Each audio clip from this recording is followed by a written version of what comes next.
In this problem, we're going to do an Atwood's machine problem, but instead of neglecting the mass of the pulley, we are going to take that into account. So these problems are super fun. I love them. Here's a problem example. We have a block sitting on a table.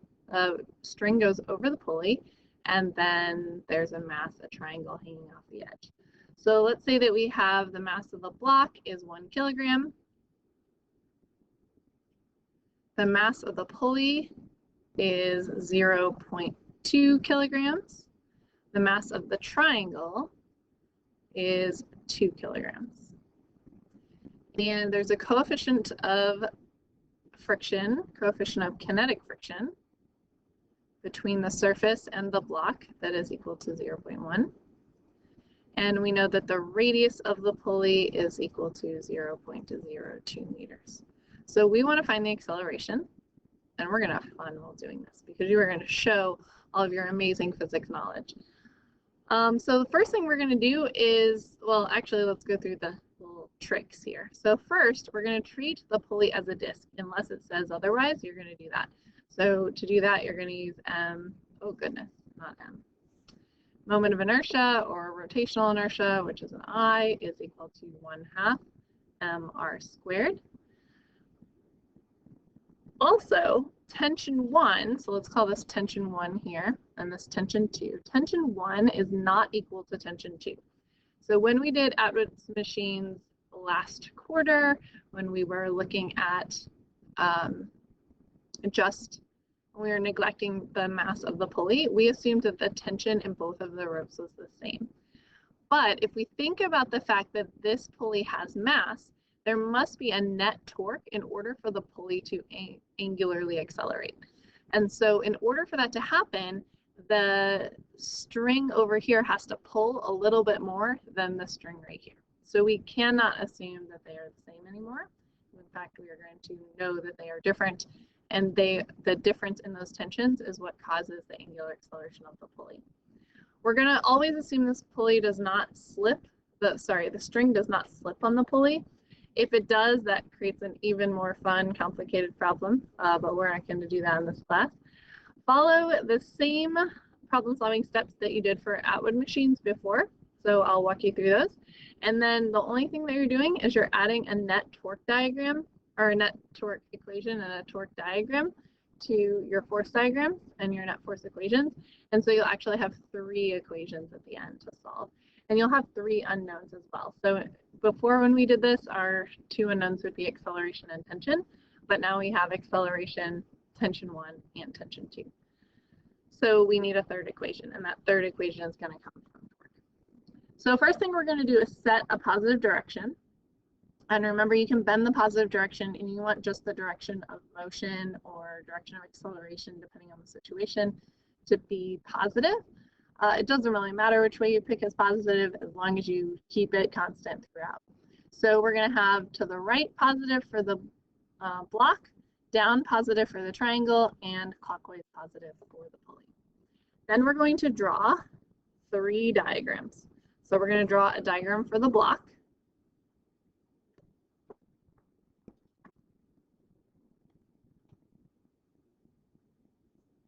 And the block has force of gravity acting down, normal force acting up, the tension 1 acting to the right, and the force of friction acting to the left. And then the triangle, we have the force of gravity acting down. And I'm going to put a T here. I should have put a B here. B here, and B here. And then the tension 2 acting upward. And then we'll draw a torque diagram for the pulley. So we have our pulley, and then we're going to draw our force of tension 2 and our force of tension 1. Now, it's pretty hard to draw these proportional to each other on the diagram. Like, notice that I made 1 way bigger than 2, even though 2 is actually bigger than 1. So for these purposes, I'm just going to say make sure your forces are, they match each other on each diagram. So like gravity here and normal need to be equal. Tension 1 needs to be bigger than force of friction. On this one, gravitational field strength has to be bigger than tension because it's accelerating downward. On this one, tension 2 has to be bigger than tension 1 because it's rotating, it's accelerating in the clockwise direction. Also, you can write force of tension 2 and force of tension 1. Another way that you can do it, which is what I usually do, I don't really know why I wrote this, is to say torque from 2 and torque from 1. Okay, so now let's write our net force equations. So net force is equal to, and we're going to do just the direction of acceleration for the block. So remember that this is positive, to the right is positive for the block. So we're going to do force of tension 1 minus the force of friction on the block. Once again, we're doing this without vectors. So you're accounting for the direction of the force by subtracting it right here. So you'll plug in only positive numbers here. And then for the triangle, we have the sum of the forces on the, I guess I should put a B here for block. Sum of the forces on the triangle. We have force of gravity on the triangle minus the force of tension 2. And then we have a net torque equation, which is torque from 2 minus torque from 1. So there we have established our net equations. So now we're going to expand these. Our net forces are going to be mass of block times acceleration. And we can just put acceleration because the block and the string and the triangle are all going to have the same acceleration. So mass of block times acceleration equals force of tension 1 minus force of friction, and friction is mu times the normal force. And I'm going to keep expanding on this one because we know that the net force in the y direction for the block is equal to the normal force on the block minus the force of gravity on the block, and that equals 0. So that tells us that the normal force on the block is equal to the force of gravity on the block. So we can use that to plug in right here. That mass of the block times acceleration equals the force of tension 1 minus mu times the mass of the block times gravitational field strength. So that's your equation there. Then we look at the triangle, and the triangle, we have mass of triangle times acceleration equals mass of triangle times gravitational field strength minus force of tension 2. And then we are going to just leave that one there because that's what we need for right now. And then on this one, instead of net torque, we're going to do I alpha. So it's Newton's second law for rotational motion. And this would be radius 2 times force of tension 2 minus radius 1 times force of tension 1. Once again, we're writing this without vectors. So we're subtracting here because it's acting in the negative direction. And also, we don't need the sine theta because it's a string on a pulley, so it's always going to be acting at 90 degrees from the radius. Okay, so then for your moment of inertia, you're going to substitute with 1/2 mr squared because it's a disk, a solid disk. And then angular acceleration, we want it in terms of linear or translational acceleration because we need to solve for that. So we're going to put A over R. And, oh, I just put R1 and R2. I'm not really sure. I think I was just like in the zone for doing that, but there's just one R. They have the same R. So you can just do R. And then over here, we can pull out the R. So we have R times force of tension 2 minus force of tension 1. Now notice that we have some things cancel. So this R cancels with this R, and this R cancels with this R. And those R's are going to cancel unless you have a frictional torque within the pulley of the, like within the axle of the pulley. So So then over here we get 1/2 times mass, and this is mass of the pulley, times acceleration equals force of tension 2 minus force of tension 1. So from here, the physics is pretty much done. All you have left to do is algebra. And we can see that we have 3 equations and 3 unknowns. Our unknowns are acceleration and force of tension 1 and force of tension 2. Now, you can use any algebra method to solve from here on out, but a really nice tool for all of these Atwood's machine problems is adding the 3 equations together. Because when you add the 3 equations together, you may notice that you have a positive force of tension 1 here, a negative force of tension 1 here, a negative force of tension 2 here, a positive force of tension 2 here. So the forces of tension will all cancel out, and it just makes it nicer to solve.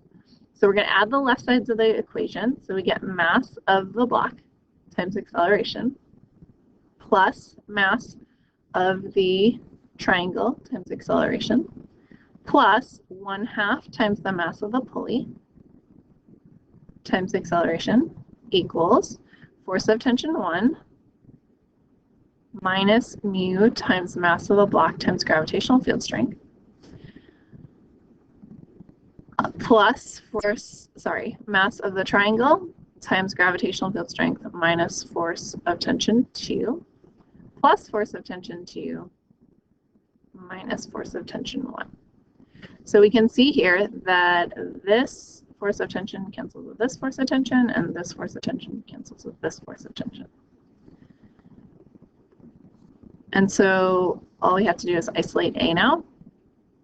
So I'm going to pull A out here. So we get A times mass of the block plus mass of the triangle plus 1/2 mass of the pulley is equal to, let's see, I'm going to switch these because I don't like to lead with the negative sign. So I'm going to plot the G. So we get G is equal, or G times mass of the triangle minus mu times mass of the block.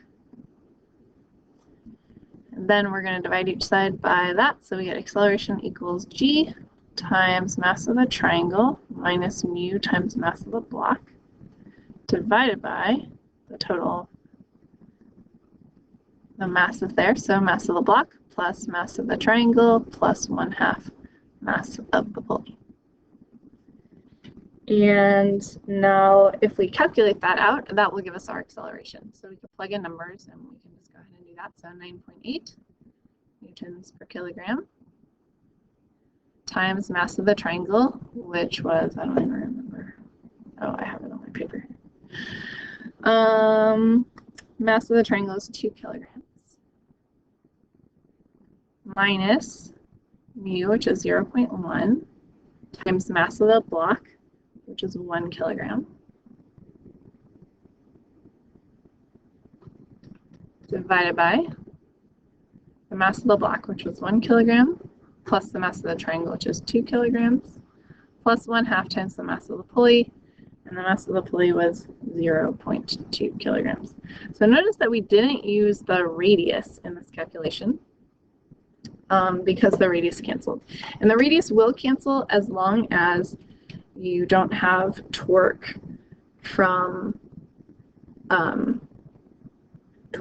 like friction with the axle. So if we calculate that out, we have 9.8 times 1.9, and then we divide by 3.1, and we get 6 meters per second squared as our acceleration. Now, I'm not going to do this, but you could, if you needed to find the tensions, you could take this 6 meters per second squared, and you could plug it into this equation and solve for force of tension 1, and you could plug it into this equation and solve for force of tension 2. So that's how you do an Atwood's machine problem with a pulley that has mass. Have fun practicing.